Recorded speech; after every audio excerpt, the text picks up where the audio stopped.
कैसे हैं आप लोग। मैं आशा करता हूं कि आप लोग ठीक होंगे। और इस समय हम लोग पढ़ रहे हैं सिंटैक्स में मैंने बहुत सारे चैप्टर्स अपलोड कर दिए हैं। अगर आपने नहीं देखे हैं तो हमारे चैनल के प्लेलिस्ट में जा कर के उन वीडियोस को देख सकते हैं।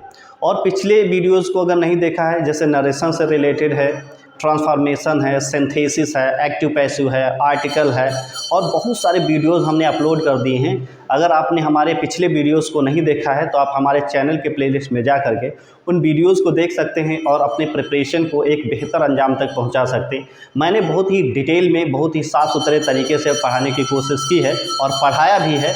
आज का जो चैप्टर हमारा वो सिंटैक्स है। सिंटैक्स में हम लोग नाउन पढ़े हैं। नाउन के कई वीडियोस मैंने अपलोड कर दिए हैं और आज ये अगला वीडियोस है जो सिंटैक्स में हम लोग पढ़े यूसेज ऑफ नाउन, कि नाउन को कहाँ कहाँ पे यूज़ करते हैं और राइट वे क्या है नाउन को यूज़ करने का। ठीक है, तो यहाँ पे हम लोग हमारे पास 3 वर्ड्स हैं, जैसे मीन्स है, पेंस है, वेजेस है। ठीक है, ये हमारे पास 3 वर्ड्स हैं, जैसे मीन्स है, पेंस है, वेजेस है। ये हमारे पास 3 वर्ड्स हैं जिनको हम एक तरीके से नाउन कहते हैं। इनको सिंगुलर नंबर और प्लस प्लूरल नंबर दोनों तरीके से यूज़ करते हैं। तो इसमें काफ़ी कन्फ्यूज़न हो जाता है, हम लोग समझ नहीं पाते हैं कि कहाँ पे सिंगुलर नंबर और कहाँ पर प्लूरल नंबर इस्तेमाल करते हैं। तो पहले हमने यूज़ लिया है मीन्स का। मीन्स का मतलब ये सिंगुलर नंबर प्लस ये जो इसका मतलब जब विध या माध्यम होता है तब ये singular number plus plural number दोनों में यूज हो जाता है। ठीक है, जैसे मीन्स का मतलब विध है या माध्यम है तो इसका सिंगुलर नंबर और प्लस प्लूरल नंबर दोनों में इस्तेमाल करते हैं। आई रिपीट कि मीन्स का मतलब जब विध या माध्यम होता है तो इसको singular number plus plural number दोनों में इस्तेमाल करते हैं। जैसे she achieved greatness by this means, उसने इस माध्यम से बहुत महानता हासिल की, उसने इस माध्यम से बहुत सी महानता हासिल की, या आप बोल सकते हैं उसने इन माध्यमों से बहुत सारी महानता हासिल किया। तो इसको आप सिंगुलर नंबर मतलब दिस मीन्स लेंगे, दिस तो यहाँ पे काम कर रहा है एक सिंगुलर नंबर का। अगर दीज मीन्स कर देंगे तो यहाँ पे हो जाएगा प्लूरल नंबर का। ठीक है, जैसे दूसरा एग्जांपल है every means has been tried, हर एक माध्यम का प्रयोग किया जा चुका है। जैसे कोई काम है तो हर एक माध्यम का प्रयोग किया जा चुका है। जैसा कि जानते हैं जब एवरी किसी नाउन के पहले आ जाता है तो उसके साथ उसको सिंगुलर माना जाता है और वर्ब भी उसके साथ सिंगुलर लगाते हैं। ठीक है, तो every means has been tried, हर एक माध्यम का इस्तेमाल किया जा चुका है। और ऊपर है जैसे she achieved greatness by this means, उसने महानता को इस माध्यम से हासिल किया है, आप बोल सकते हैं, या इन माध्यमों से हासिल किया है। ठीक है, और दूसरा जैसे है जब मीन्स का मतलब आय होता है, आय इनकम से रिलेटेड आय होता है तो ये हमेशा प्लूरल फॉर्म में इस्तेमाल किया जाता है। ठीक है, हमेशा प्लूरल फॉर्म में इस्तेमाल किया जाता है। जैसे माई मीन्स आर लिमिटेड, जैसे मेरा जो आय का स्रोत है वो सीमित है। माई मीन्स आर लिमिटेड, मेरा जो आय का स्रोत है वो लिमिटेड है। ठीक है, इस तरीके से मीन्स का प्रयोग करते हैं। पेंस का प्रयोग कैसे करते हैं अभी मैं आपको बताता हूँ। ठीक है, आइए देखते हैं, हमारे पास 2 नाउन्स हैं। ये है जैसे पेन, तो पेन एक ऐसा वर्ड है, पेंस होता है, पेंस का मतलब होता है कष्ट भी होता है और पेंस का मतलब प्रयत्न भी होता है। ये सिंगुलर नंबर, प्लूरल नंबर और सिंगुलर नंबर दोनों में इस्तेमाल किया जाता है। पेंस का मतलब होता है आपके सामने कष्ट और प्रयत्न दोनों का मतलब होता है। तो आपके सामने 2 एग्जांपल दिए गए हैं, जैसे great pains were taken to please the manager, manager को खुश करने के लिए बहुत सारी कोशिशें की गई। ठीक है, great pains were taken to please the manager, manager को खुश करने के लिए बहुत सारी कोशिशें की गई। अब नीचे लिखा है much pains has been taken, बहुत कष्ट उठाने पड़े या बहुत कष्ट उठाए पड़े। तो ये क्या हो गया, पेन्स के बाद अगर प्लूरल वर्ब लगाएंगे तो इसको प्लूरल मान लिया जाता है, अगर इसके साथ सिंगुलर लगाएंगे तो फिर नाउन को सिंगुलर मान लिया जाता है। अगर इसके साथ प्लूरल वर्ब लगाएंगे तो नाउन को प्लूरल मान लेते हैं, अगर इसके साथ सिंगुलर वर्ब लगाएंगे तो इसके साथ सिंगुलर नाउन मान लिया जाता है। लेकिन ये आप क्या कहना चाहते हैं ये आपका सेंटेंस डिसाइड करता है। ठीक है, नीचे जैसे लिखा है वेजेस हमारे पास है, वेजेस का मतलब दो है, वेजेस का मतलब परिणाम और वेजेस का मतलब मजदूरी। अगर परिणाम है तो ये सिंगुलर नंबर में इस्तेमाल होता है, अगर वेजेस का मतलब मजदूरी है तो ये हमेशा हमेशा प्लूरल नंबर में इस्तेमाल किया जाता है। जैसे the wages of sin is death, जो पापों का जो परिणाम होता है वो मौत है। तो ये सेंटेंस क्या कहता है, ये सेंटेंस डिसाइड करता है। आप वर्ड्स को देख करके नहीं बता सकते ये नाउन का काम करता है, ये प्रोनाउन का काम करता है, ये सिंगुलर करेगा, ये प्लूरल करेगा।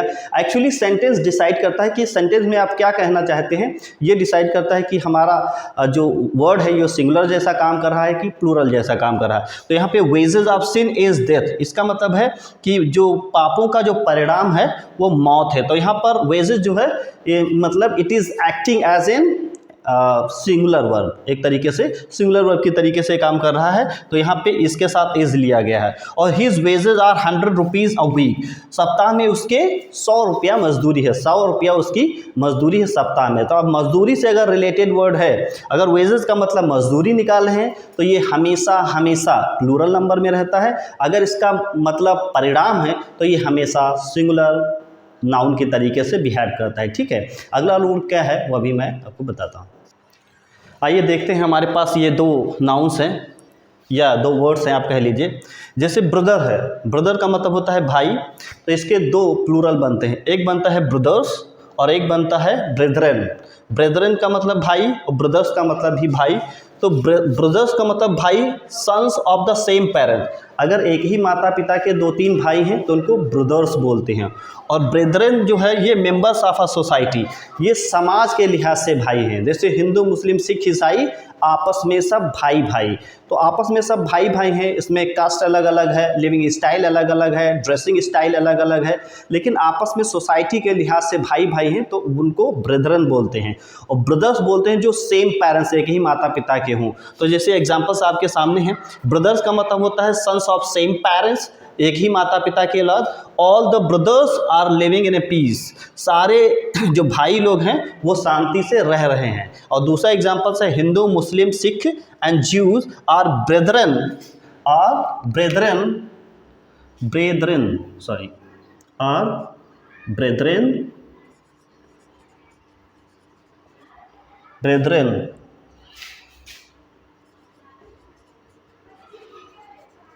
Okay, are brethren in one another, कि हिंदू मुस्लिम सिख ईसाई आपस में सब भाई भाई। तो ये सब भाई भाई हैं मेंबर्स ऑफ सोसाइटी के लिहाज से, और ये हैं sons of the same parents. और दूसरा हमारे पास है क्लॉथ। क्लॉथ का मतलब होता है कपड़ा। अब इसके भी प्लूरल फॉर्म दो तरीके से बनता है, एक क्लॉथ्स बनता है और एक क्लॉथ्स बनता है। ये क्लॉथ्स है और ये क्लॉथ्स है, जिसमें ये एस खाली लगा है, इसमें ई एस लगा है। ये जब लगा होता है ये तो थान वाला कपड़ा होता, मतलब पीसेज ऑफ क्लॉथ, कपड़ों के टुकड़े जो होते हैं। तो जैसे लिखा है there are various clothes in this shop, इस दुकान में थान वाले कपड़े तरह तरह के हैं। और इस क्लॉथ्स का मतलब होता है सिले हुए कपड़े, जिनको हम गारमेंट्स बोलते हैं। We wear warm clothes in winter, जाड़े में हम लोग गर्म कपड़े पहनते हैं। तो यहाँ पे क्लॉथ्स का मतलब है गारमेंट्स, सिले हुए कपड़े, और यहाँ पर क्लॉथ्स का मतलब है बिना सिले हुए कपड़े, थान वाले कपड़े। तो इस तरीके से क्लॉथ्स के हमारे प्लूरल दो हैं, एक क्लॉथ्स है और एक क्लॉथ्स है। एक बार फिर से मैं समझाना चाहूँगा कि जैसे ब्रदर है, ब्रदर के जो ब्रदर का एक ब्रदर्स बनता है और एक ब्रेदरन बनता है। ब्रदर्स का मतलब the sons of same parents, एक ही माता पिता के औलाद। All the brothers are living in peace, सारे भाई लोग शांति से रहते, सगे भाई मतलब। और ब्रेदरन मतलब मेंबर ऑफ सोसाइटी, समाज के लिहाज से भाई भाई। Hindu Muslim Sikh Isai are brethren in one other, आपस में सब भाई भाई। और इस क्लॉथ का मतलब होता है कपड़े बिना सिले हुए, बहुवचन है। और इस क्लॉथ्स का मतलब कपड़े सिले हुए। तो there are various clothes in this shop, इस शॉप में बहुत तरह तरह के कपड़े हैं, थान वाले पीसेज ऑफ क्लॉथ्स हैं। और इसका मतलब we wear warm cloth in winter, जाड़े में हम लोग गर्म कपड़े पहनते हैं। तो हमारे पास ब्रदर है, क्लॉथ है, और एक वर्ड बच गया है जिसका नाम फिश है। उसको किस तरीके से इस्तेमाल करते अभी मैं आपको बता रहा हूँ। आओ देख लेते हैं, ये हमारे पास 3 नाउन हैं। जैसे पहला फिश है, फिश का मतलब मछली, जैसा आप जानते हैं। अगर मछलियों को कलेक्टिवली एक समूह के रूप में देखा जाता है या एज अ फूड एक खाने के रूप में देखा जाता है तो फिश का जो प्लूरल फॉर्म वो फिश ही रहता है, इसमें यस या ईएस नहीं लगाते। आई रिपीट, मछली को जब कलेक्टिवली मतलब समूह में देखा जाता है या एज अ फूड या खाने के तौर पर इस्तेमाल किया जाता है तो फिश का प्लूरल फॉर्म फिश ही रहता है। जैसे एग्जांपल आपके सामने है, the sea abounds in fish, जो समुद्र है वो मछलियों से भरा हुआ है, मछलियों से तो मछलियों है लेकिन इसका प्लूरल फॉर्म फिश ही रहता है। आई टुक फिश इन लंच, मैंने लंच में मछलियाँ खाई, तो यहाँ पे भी प्लूरल है लेकिन इसको फिशेस नहीं करेंगे और यहाँ पर भी फिशेस नहीं करेंगे, ठीक है।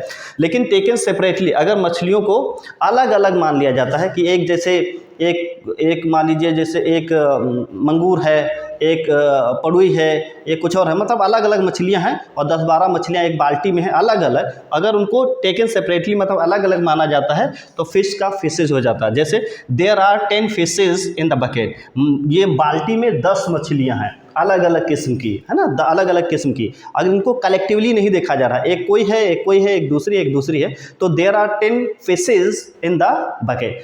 इसलिए लैंग्वेज में बताया जाता है कि एक रूल अगर आपको बता दिया गया है तो प्लीज़ उसको रटे ना।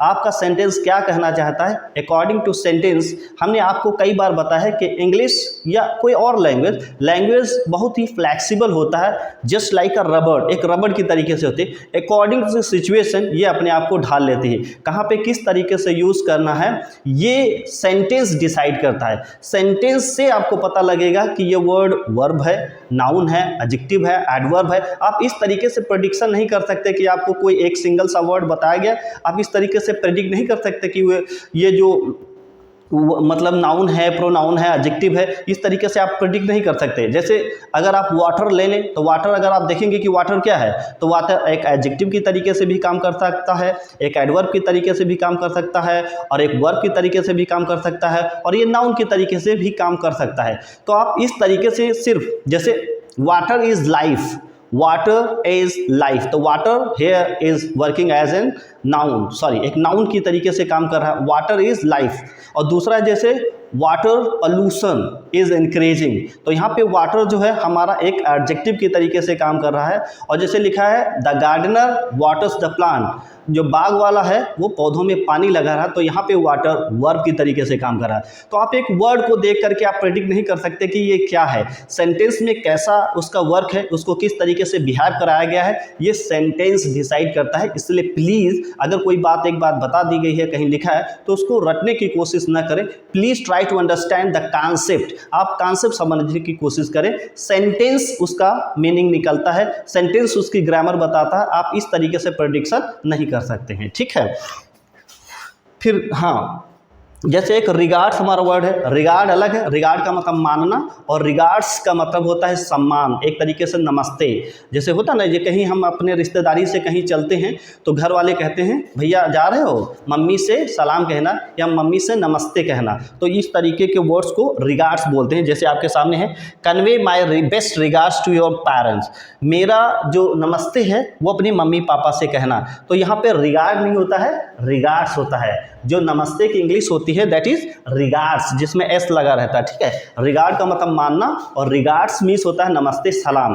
और दूसरा होता है कॉम्प्लीमेंट्स, कॉम्प्लीमेंट का मतलब होता है पूरक और ये कॉम्प्लीमेंट्स है, कॉम्प्लीमेंट्स का मतलब होता है तारीफें। जैसे लिखा है thank you for your compliment, जैसे कोई बंदा निकला और आपने कहा कि बहुत ही आप जम रहे हैं, you are looking handsome, you are looking terrific, you are looking fabulous, you are looking debonair, you are looking dashing, आप कुछ भी बोल रहे हैं तो उसने कहा थैंक यू फॉर कॉम्प्लीमेंट्स, आप तारीफ करने के लिए बहुत बहुत धन्यवाद। तो कॉम्प्लीमेंट्स जो तारीफ का वर्ड्स है कॉम्प्लीमेंट्स, वो कॉम्प्लीमेंट्स है ना कि कॉम्प्लीमेंट। कॉम्प्लीमेंट्स का मतलब होता है तारीफ करना, तो इसलिए थैंक यू फॉर कॉम्प्लीमेंट्स, तो ये हमेशा एस लगा रहता है और रिगार्ड्स में हमेशा एस लगा रहता है, ठीक है। अगला रूल क्या है मैं भी आपको बता रहा हूँ जी। ये वर्ड देखिए, एक हमारे पास नाउन है, जैसे वर्ड के मतलब होते हैं हमारे दो, ठीक है। वर्ड का मतलब होता है वचन या प्रतिज्ञा और दूसरा वर्ड का मतलब होता है शब्द। अगर शब्द मतलब है तो ये singular number plus plural number दोनों में इस्तेमाल होता है। अगर इसका प्रयोग वचन या प्रतिज्ञा के रूप में यूज हो रहा है तो ये हमेशा सिंगुलर नंबर में इस्तेमाल किया जाता है। एग्जाम्पल आपके सामने है, he did not keep his word, उसने अपना वादा नहीं निभाया, उसने अपना वचन या प्रतिज्ञा नहीं निभाई। तो वर्ड को वर्ड्स नहीं करेंगे, जब ये प्रतिज्ञा के रूप में यूज होता है तो इसको हमेशा सिंगुलर नंबर में इस्तेमाल करते हैं। और जब शब्द के रूप में इस्तेमाल होता है तो ये एक वचन भी हो सकता है और बहुवचन भी हो सकता है। जैसे योर वर्ड इज रॉन्ग, आपका शब्द गलत है, योर वर्ड्स आर रॉन्ग, और आपके शब्द गलत हैं। ठीक है, इस तरीके से तो ये सिंगुलर में भी हो सकता है और प्लूरल में भी हो सकता है। आओ देखते हैं कि अगला रूल क्या है। आइए देख लेते हैं, ये हमारा एक वर्ड्स है, बहुत ही फेमस है और काफ़ी कंफ्यूजिंग भरा है। समन्स का मतलब होता है न्यायालय में उपस्थित होने वाला एक बुलावा पत्र होता है। न्यायालय से जब बुलावा आता है तो समन्स पहले भेजे जाते हैं। तो समन्स, ये वर्ड हमारा समन्स है, समन्स मीन्स सिंगुलर, और इसको अगर आप प्लूरल बनाना चाहते हैं तो आपको अलग से ES लगाना पड़ेगा, समन्सेज, जिसमें हम लोग काफ़ी कंफ्यूज हो जाते हैं। हमको लगता है कि समन्स है तो ये ऑलरेडी प्लूरल नंबर में है, लेकिन ऐसा नहीं है। समन्स एक सिंगुलर नंबर है, अगर आप इसको प्लूरल बनाना चाहते हैं तो आपको अलग से ES लगाना पड़ेगा, समन्सेज कहना पड़ेगा। जैसे अ समन वाज इशूड, एक समन जो है वो जारी किया गया, तो अ समन्स वाज इशूड, तो इसमें वो कैब में समन्स लिखेंगे, समन्स। और जैसे लिखा 4 समन्स वर इशूड, 4 जो समन्सेज हैं उनको इशूड किया गया है। 4 समन्सेज वर इशूड, 4 समन जो हैं वो जारी हुए हैं, और यहाँ पर असमन्स वाज इशूड, यहाँ पर एक समन जो है जारी हुआ है। ठीक है, तो इसको क्या करते हैं, प्लूरल फॉर्म बनाने के लिए अलग से ES लगाना पड़ता है, ये आप हमेशा ध्यान में रखें। ठीक है, और जैसे जो हमारे वर्ड्स थे जो हमेशा प्लूरल फॉर्म में इस्तेमाल होते हैं उनको एक वचन बनाने के लिए क्या करती हैं, आप पेयर ऑफ लगाना पड़ता है। अगर जो जैसे ट्राउज़र है, जैसे पैंट है, सीजर्स है, कहीं और आपका टोंग्स है, जो बहुत सारे वर्ड्स हमने लिखाए थे जो हमेशा प्लूरल फॉर्म में इस्तेमाल होते हैं, उनको अगर आप सिंगुलर बनाना चाहते हैं तो आपको लगाना पड़ेगा पेयर ऑफ। आप पेयर ऑफ ट्राउजर्स, आप पेयर ऑफ लगा देंगे तो सिंगुलर हो जाएगा, और पेयर्स ऑफ लगा देंगे तो प्लूरल हो जाएगा। एग्जाम्पल आपके सामने है, जैसे आप pair of spectacles has been framed, कि एक जोड़ी चश्मा जो है उसको बनाया गया। तो आप पेयर ऑफ स्पेक्टेकल्स, ये हमारा प्लूरल ही है, लेकिन इसको सिंगुलर की तरीके से बिहेव करने के लिए एक जोड़ी चश्मा, तो उसके आगे आप pair of spectacles has been framed, कि एक जोड़ी चश्मा जो है उसको बनाया गया। और यहाँ पे है pairs of spectacles have been framed, कि बहुत सारे चश्मे जो हैं बनाए गए। तो जो हमेशा प्लूरल नंबर में इस्तेमाल होते हैं उनको अगर आप सिंगुलर नंबर में इस्तेमाल करना चाहते हैं तो आप पेयर ऑफ लगाना पड़ेगा, वरना ये हमेशा प्लूरल फॉर्म में इस्तेमाल होते हैं। ठीक है, और अगला रूल क्या है और देखते हैं। आइए देख लेते हैं, हमारे पास कुछ वर्ड्स हैं, जैसे कर्ड्स मतलब होता है दही, और मोलासेस का मतलब होता है गुड़। ये हमेशा सिंगुलर नाउन माने जाते हैं, और इनमें आपको एस लगा मिलता है तो इससे पता ये चलता है कि आपको लगता होगा कि ये प्लूरल फॉर्म में आता है, लेकिन ये अनकाउंटेबल नाउन है, और अनकाउंटेबल नाउन हमेशा सिंगुलर फॉर्म में इस्तेमाल किया जाता है। तो ये हमारा जैसे कर्ड्स है मतलब दही, मोलासेस का मतलब गुड़, ये दोनों में एस मतलब इतना इसकी स्पेलिंग ही होती है, और ये अनकाउंटेबल नाउन है इसलिए सिंगुलर के तरीके से इस्तेमाल होते हैं। जैसे many people many people prefer curds to milk, बहुत सारे लोग ऐसे हैं जो दूध के बजाय या दूध के अपेक्षा दही पसंद करते हैं। ठीक है, तो यहाँ पे हमको कर्ड नहीं कर्ड्स लिखना पड़ेगा, क्योंकि दही की जो मीनिंग होती है CURDS होती है, कर्ड्स का मतलब होता है दही। Molasses is not so sweet as sugar, कि मोलासेस गुड़ इतनी ज़्यादा मीठी नहीं होती है जितनी ज़्यादा शुगर होती है। ठीक है, इस तरीके से तो ये दोनों के दोनों हमारे अनकाउंटेबल नाउन है, इनको हमेशा सिंगुलर फॉर्म में इस्तेमाल करते हैं, प्लीज़ डोंट फॉरगेट। ठीक है, अगला हमारा ये है, जैसे ही वेंट टू हंट एलिफेंट और your elder brother wanted to shoot wild duck. यहाँ पे ये बताया गया है कि अगर आप कोई एनिमल है या कोई बर्ड्स है, अगर उसके लिए हंटिंग का इस्तेमाल करते हैं, शिकार के लिए उनका इस्तेमाल करते हैं, तो वो हमेशा सिंगुलर नंबर में इस्तेमाल होते हैं, और उनके साथ आर्टिकल ए और एन का बिल्कुल भी इस्तेमाल नहीं किया जाता। आई रिपीट, मैं ये कह रहा हूँ कि जैसे कोई एनिमल है और कोई बर्ड्स है, अगर उसके लिए हंट वर्ड आया है, मतलब शिकार करने के लिए आप पशुओं को और या चिड़ियाओं को इस्तेमाल कर रहे हैं, तो वो हमेशा सिंगुलर नंबर में इस्तेमाल होते हैं और उनके साथ आर्टिकल ए और एन का इस्तेमाल नहीं होता है। एग्जाम्पल्स आपके सामने हैं, जैसे ही वेंट टू हंट एलिफेंट, यहाँ पर ऐसे नहीं he went to hunt an elephant नहीं है, he went to hunt elephant, वो इस हाथी के शिकार के लिए गया। Your elder brother wanted to shoot wild duck, तुम्हारा बड़ा भाई जो है जंगली बतख को मारना चाहता था, इसलिए यहाँ पर ए एन का इस्तेमाल नहीं किया गया और ये हमेशा सिंगुलर नंबर में इस्तेमाल होते हैं। ये बताया जाता है कि इंग्लिश में सिर्फ 3 ही चीज़ों का सिंगुलर से प्लूरल नंबर बनता है। एक तो नाउन, ऐसा एक वर्ड है नाउन जो सिंगुलर से प्लूरल बनता है, प्रोनाउन सिंगुलर से प्लूरल बनता है और वर्ब सिंगुलर से प्लूरल बनता है। इसके अलावा कुछ भी सिंगुलर से प्लूरल नहीं बनता, लेकिन इसके अलावा हमारे पास कुछ वर्ड्स हैं जो सिंगुलर से प्लूरल बनाया जाता है। उसका बनाने का तरीका है कि अपोस्ट्रोफी एस लगा करके हम उस शब्द को प्लूरल फॉर्म में बनाते हैं। एग्जाम्पल आपके सामने है, जैसे I don't like your ifs and buts, मुझे आपके इफ्स और बर्ड्स पसंद नहीं है। I don't like your ifs and buts, मुझे आपके इफ्स और बर्ड नहीं पसंद है। जैसे he does not like my shalls and wills, उसे मेरे सेल्स और विल लिखने के जो तरीके हैं उसे पसंद नहीं आते। इस तरीके से आज हमारा जो नाउन चैप्टर है वो थोड़ी तरीके से नाउन चैप्टर जो पूरी तरीके से कंप्लीट हो गया है। नाउन एंड केसेस का चैप्टर बचा हुआ है, उसको हम आपको पढ़ाते हैं कल। अगर आपने हमारे पिछली वीडियोज़ को नहीं देखा है तो आप हमारे चैनल के प्लेलिस्ट में आ करके उन वीडियोज़ को देख सकते हैं और अपने प्रिपरेशन को एक बेहतर अंजाम तक पहुँचा सकते हैं। मैं ईश्वर से दुआ करता हूं कि कामना करता हूं कि आपका एग्ज़ाम जो है अच्छी तरीके से निकल जाए। जिस भी एग्ज़ाम के लिए आप तैयारी कर रहे हो, जहां पर आपकी इंग्लिश पूछी जाए वहां पर अच्छी तरीके से आप कर पाएंगे, कर ले जाएं। और अगर मेरे वीडियोस को अगर आप देखते हैं तो मैं वादा करता हूं कि उसमें से जितना भी पूछा जाएगा इससे फंस जरूर जाएगा, क्योंकि मैंने सारे वीडियोस को बहुत ही डिटेल में पढ़ाया है। ऐसे कोई रूल्स हैं नहीं जो छूट गए हों, शायद एक आधा हो तो हो सकता है, लेकिन ऐसा कोई भी रूल नहीं जो नहीं छूटा है। अगर आपको मेरे वीडियोस अच्छे लगते हैं तो please subscribe my channel and like करें, कमेंट करें और ज़्यादा से ज़्यादा शेयर करें अपने दोस्तों के बीच में। खूब ज़्यादा से ज़्यादा शेयर करें ताकि वो बच्चे जो दूर दराज रहते हैं, गरीब हैं, पढ़ने में असमर्थ हैं, शहर नहीं आ पाते हैं, फीस देने के लायक नहीं हैं, तो उनको भी अच्छे तरीके से क्लास मिल जाए, वो भी इसका जो है पढ़ाई का फ़ायदा उठा सके और समाज के लिए कुछ काम कर सकें। मिलते हैं कल एक नई वीडियो के साथ, तब तक के लिए thank you and good bye.